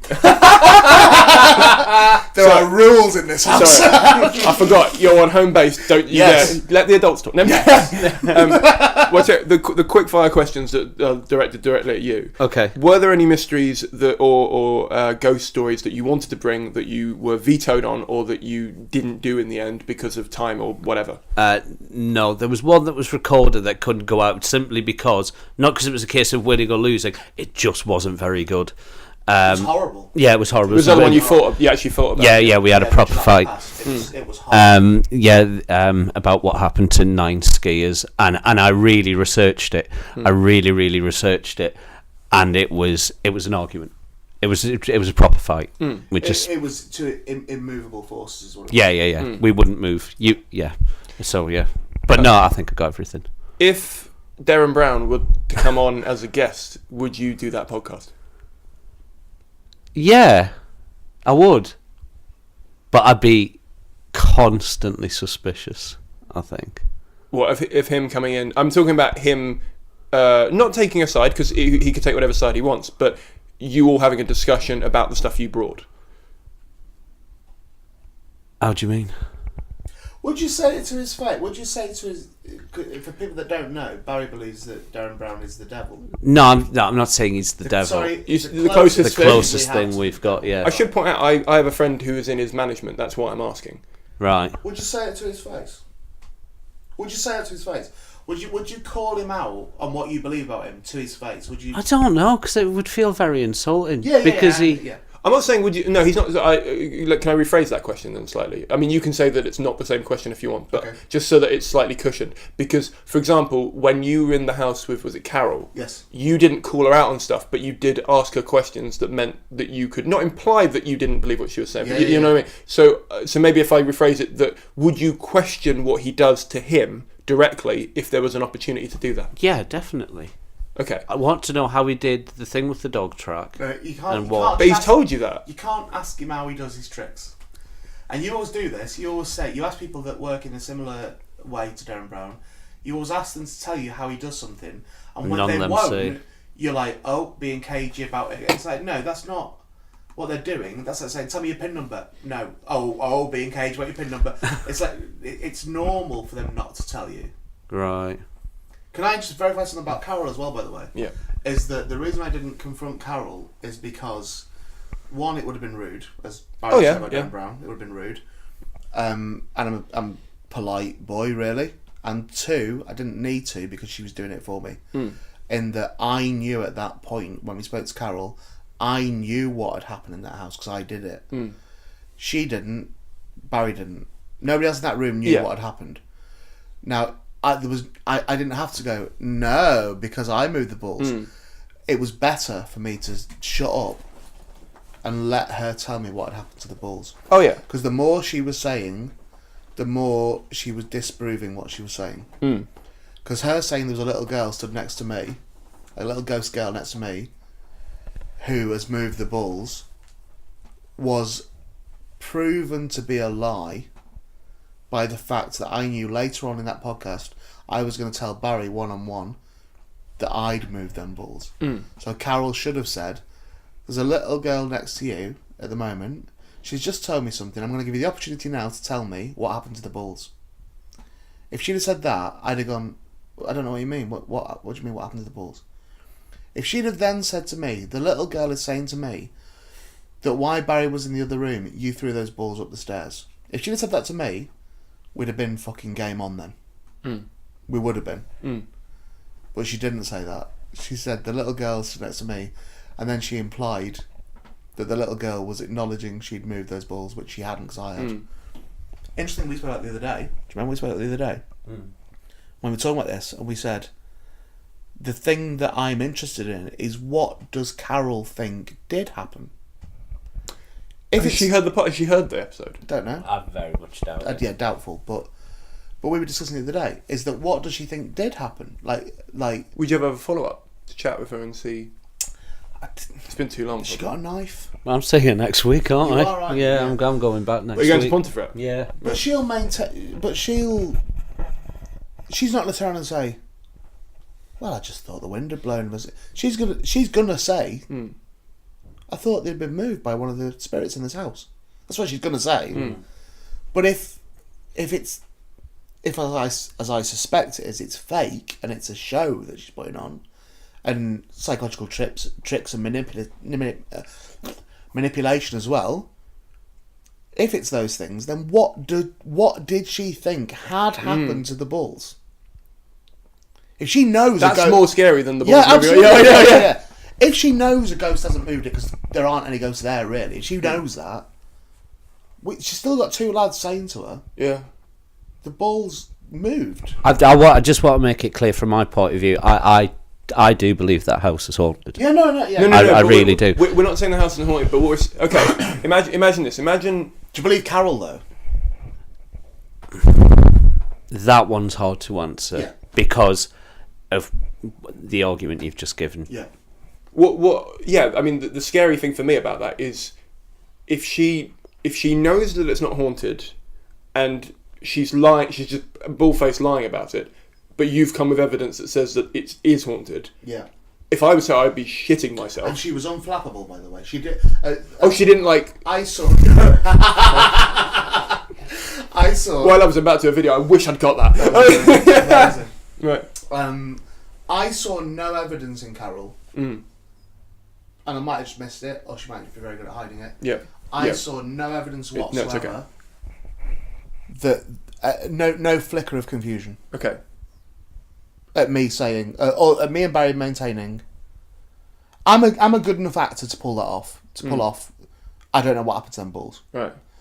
Barry didn't have to act it because he thought he'd Yeah. experienced it as a real thing. I knew what was happening, so I was watching Carol. I saw no flicker of confusion when we said, "Them balls have moved without us touching them." There was no. So she must believe it's haunted. I don't know, because that. I think she does believe it's haunted. That to me has to be the most logical conclusion from those options. But that would mean that she believes that there was a girl stood next to me.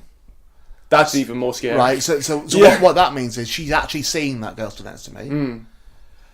Or she's lying that there's a girl stood next to me. And is carrying on the lie complicit with yours. Absolutely. So, but the reason I know there wasn't a girl stood next to me is because that girl would have told Carol I moved the balls. Or, just throwing something else out, it could be a ghost that doesn't talk. And so she saw the ghost, and it didn't. Okay, yep. Because at no point in that podcast did she say, a ghost is talking to me. She just said, I felt cold, there was a little girl there, he's on the stairs, he's not saying anything, you've walked through his aura. She's never actually said that he's passed on a message. Alright, can it point? Oh, it can point, yeah. Right, well it should have pointed at me. I'm not debating this. I don't believe in ghosts. But what I'm trying to do is I'm trying to not scare myself that there's a woman in the world that believes they saw a ghost vision of a girl, or is that good of a liar that, because I could, that to me is more scary than. Is that not more scary to you? Even if we say it was this house, right? This house you've established is not haunted, right? Say she came here and he'd done the same thing. And he's never established that another house is haunted, by the way. No, I know. I'm trying to literally meet halfway here. Yeah. But you've established this house isn't haunted, right? Okay. So if she came here and he did the same thing with the balls, right? But she hadn't had that previous experience with the balls, right? So it was a fresh experience. And she said, there's a little ghost girl here, right? Yeah. Would that not scare you that she sees a little ghost girl? Or would you be like, oh, wow, she can see it, I can't see it, I don't know what's happening? I just think, well, she's not hurting anyone. Carol, as I mean, not the little girl ghost. I mean, to be like, well, that's just not... That's what a lot of this boils down to. But it is psychologically hurting her, because if she's starting to see things that aren't there, that is but if she's, damaging, no? If she's enjoying it... But that could be the start of something worse. I have a different take on this. Okay. Is that I don't think... And I don't have any cast iron proof, so this is just my opinion. Right. I don't think Carol believes half of what she says. I don't think she does. I don't believe that. I think she knows the tricks she's employing, which then make her... And I honestly don't say this in an insulting way at all, which make her the expert in the room. Mm. So, and there's nothing wrong with that. You know, there's nothing wrong with passing yourself off as you know, the expert of something that's a fantasy anyway, in my opinion. So, I don't think she believes for a second there was a little girl next to me. Right. At that point, I don't. I think she knows that saying that puts me on edge, which it did. It absolutely did. Even though I absolutely don't believe in it. Two things happened in that experience. One was saying she stood next to... She very carefully said it was me. She pointed at me. Because you're the skeptic. Yeah. She went, stood next to you now. And the other thing was she said, well, I can feel the cold. I don't know about you. And you were sat in the dark. I was freezing. Yeah. My back was freezing at that point, and I didn't let on at all. You immediately said, yeah, I'm cold as... You know, like you were just this open book straight away. But I didn't let on at all, because I didn't want her to think that the tricks were working on me. And I thought, right, I can feel the cold. Why do I feel cold? The two explanations are, one, it's a ghost, and two, it's cold. Yeah. Mm. And when we went back to Pontefract later, I checked that line. Me and Barry were sat in a line. There was a line directly from the front door, and you'll verify this as well, from the front door right through some double doors, then hits me, carries on towards the window where Barry was sat. We were placed there. We didn't sit there by choice. We were placed there. She sat me there, and she sat Barry there. We had no other options. When we were recording, when she arrived, we were in a different room. Mm. We were set up in a different room. And I said, oh, we're going to record it. She went, no. And she immediately went through to the living room, plonked herself in a chair so neither of us could sit there, put a friend opposite her. So the two places that wouldn't have been cold were taken. The only two other options we had was in that direct cold streak. That's where they were. And when I went back, when she wasn't there, checked it again. Fucking freezing that line. Yeah, it's a bit like the upstairs not having bulbs. They've chosen to put the table there and the chairs there. Probably. Barry did that. That was me. I took the bulbs out. Did you actually take the bulbs out? Yeah. Oh, fine. The reason being, not as a trick to make him think it was haunted, but because he knew that I wouldn't do it in the dark. Because I thought. Oh, is this because in an early episode you said you want to do it in the dark, and he said you wouldn't? You said if it's haunted, it's haunted in the light as well. And so I thought, but no, I want it to be dark. I wanted to scare you. I wanted you to be scared in that house. No, well, it didn't work, did it? But do you agree that if it's haunted, it would be haunted in the light as well? I suppose so, yeah. Well, you've said contrary to that in the past. But in theory, that's right. But Carol said the little girl is scared of the light. Some people... Yeah, I love that. That was my favourite thing she said, where I was like, wow. It's a thing where they prefer the dark. The spirit prefers the dark. Have you ever spoken to a spirit? No. So how do you know they prefer the dark if they've never said it to you? Just from what I've read. But how do you know that's not bias? So I've realised I've started to do the arguments and it's not. Yeah, but go on. It's just in my ghost books. That's... But again, you go back to the trail of the money. You know, they've written a book to sell a book to people who don't have enough information because they're not contacting ghosts. So I don't know. I've not read the book, but in my head, I'd immediately go, if I haven't contacted them, how have they? I would want to know how they've done it before I take them as an authority. But have you been to the pyramids? Oh yeah. You have been the pyramid. No, I've seen them. I don't. I've on like. Yeah, you haven't been there though. No. How would you know that they are actually there? I've got friends that have got. Oh yeah, fine. Yeah. That's all reported information. Yeah, but my friends aren't selling me a book to the pyramids. Yeah, but a lot of his friends aren't selling him anything. A lot of Carol's friends aren't selling her anything. Her paranormal group, they're not selling each other stuff. But they're all feeding into each other. They're all helping each other sell stuff, but to other people. But Carol's not selling a book, as far as I'm aware. No. I think the only income Carol makes from it, I think, is relatively recent, where she'll do a protective spell for like a tenner or something. Yeah. And that's it. And again, it's not compulsory. It's not. I don't It's think not needed either. I don't think Carol gets any money from Bill that he gets from that house. I think what Carol gets out of perks. it. Yeah, she gets the perks of being able to go to the house. She can go in that house whenever she wants. With her ghost group. Yeah, but then that implies to me what you were saying before, that you said you don't think she believes it. She must do, because why else would you want to keep going back in there if you didn't believe it was haunted? Because for me, my personal feeling on it is that within that group, she's Mother Hen. So within that group, she's... So are they her employees? Does she pay them? No, but she's the leader of the gang. Oh, okay. So she... She likes being the... Yeah, well, but that's socialising. She likes socialising and feeling important within her group, which everyone does. Carol's group isn't a for-profit thing. Like, there are these groups on the internet where you go and spend a night in a haunted location with them. Carol isn't one of those. Carol is a group of like-minded believers who travel about the place looking at haunted things, and that's it. They don't make money from it. They're just. I think she perpetuates it because she wouldn't have anything else to do. That's what they do. Yeah, it's like people go and play Dungeons and Dragons. I guess if someone just turns around one of them groups and goes, "We're not fucking wizards," that ruins the game. Yeah, that ruins the game. Now I don't know any other members of the group other than the lad we met. So I don't know what they're like, and I don't know what they believe, and if they believe it or not. You see, because I've met them, and they're fairly, what you would imagine, they're fairly eccentric.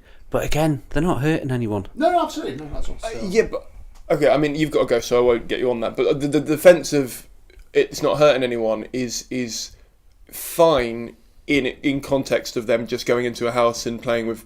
in my opinion, playing with toys and trying to find a... that's fine. But it's like with you earlier on, where I was talking about if you get called an idiot enough times, not you, but I mean in general, if someone gets called an idiot, they might start questioning, am I an idiot? Is that what people think of me?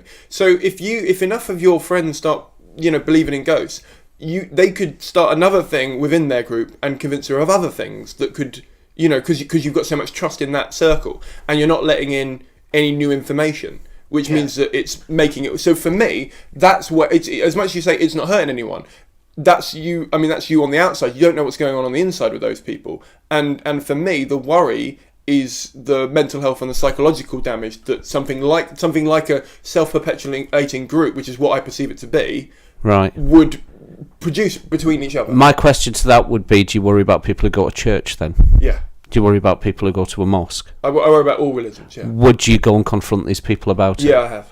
You have? I've spoken to friends of mine. Yeah, I've spoken to friends of mine about religious beliefs. Barry.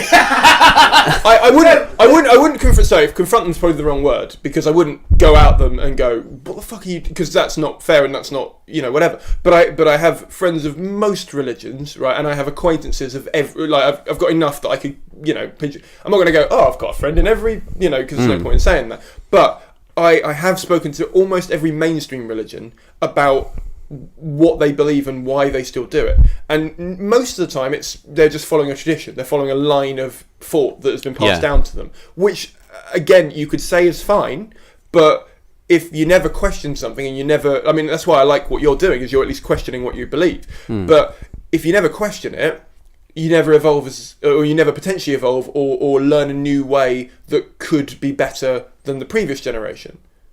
I suppose, yeah, but it's like the people in the church. They're not hurting anyone. Sometimes they are, but that's in them as a person. I agree with that. Yeah, definitely. I absolutely agree with that. So I think there's. So can I quickly back up a point that you just said there? But a person isn't born that way. They will have had that learning embedded into them at some point, and that will have been a part of them going to church as growing up, for example. So as much as you can say it was in them as a person, you're not born a person that maybe does a terrorist thing. You will have been convinced of it over time, or you will have been told that it's... The terrorism thing is a bigger discussion. Yes, I really have to leave for my gig. I'm really sorry. I've got... What board have you been here? Okay, that's fine. Right, I'm going to really quickly pause this. I am going to be for work. So that was so much fun to edit, so interesting to listen back to, so much fun to make. I'm really proud of how that came out. I've been really proud of the last couple of episodes, to be honest with you. I really felt like I've turned a corner in terms of creating these and editing these and putting them together into a very enjoyable and entertaining format. But it was really hard and quite a challenge to get this one right, because I didn't want it to be too dark and too bleak, but I also didn't want to censor anything they said. And I've given them both options to listen to it beforehand. They've both approved it going out, so everything in it is fine.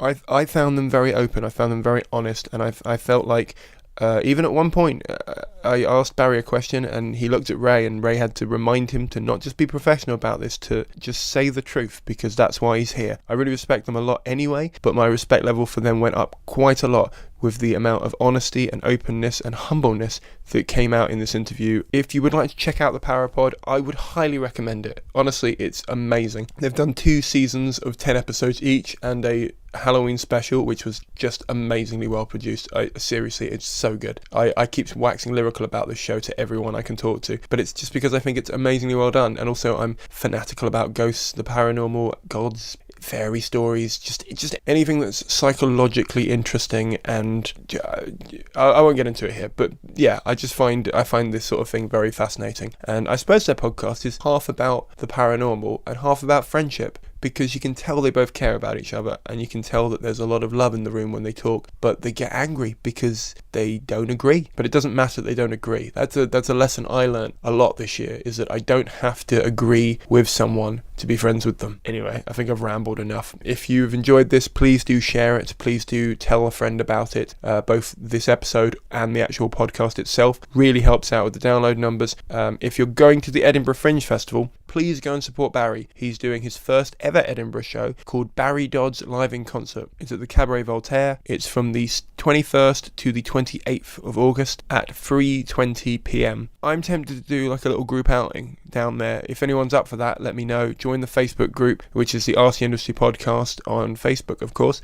and just tell me that you're interested, and we'll see if we can do like some sort of big mass group outing down to go and watch him and help and support him, because they're so giving and so readily available for their time that I feel like we should give something back to them. I'm going to go either way, but it'd be great if we sort of had like a big RC Industry flash mob, shall we say. Anyway, if you'd like to support this podcast, as always, there is a PayPal button on my website, which you can do if you would like to take part in the Passing the Hat donation. But if you would like to be a regular supporter, which would help out the show immeasurably, please do consider becoming a patron from $1 an episode, which is about 80p, which would allow me to have a budget for future episodes. And at the moment, I've just signed up 2 amazing guests, and until I get the actual date for the interview, I don't want to announce it, but one of them is a massive TV writer who is one of my heroes, and the other one is, I'm not going to give any clues for that one, because it'll be too obvious who they are, and I don't want to give it away. So please do join the Facebook group if you want to know who they are first. That is the best place to get that information. But anyway, thank you very much for listening,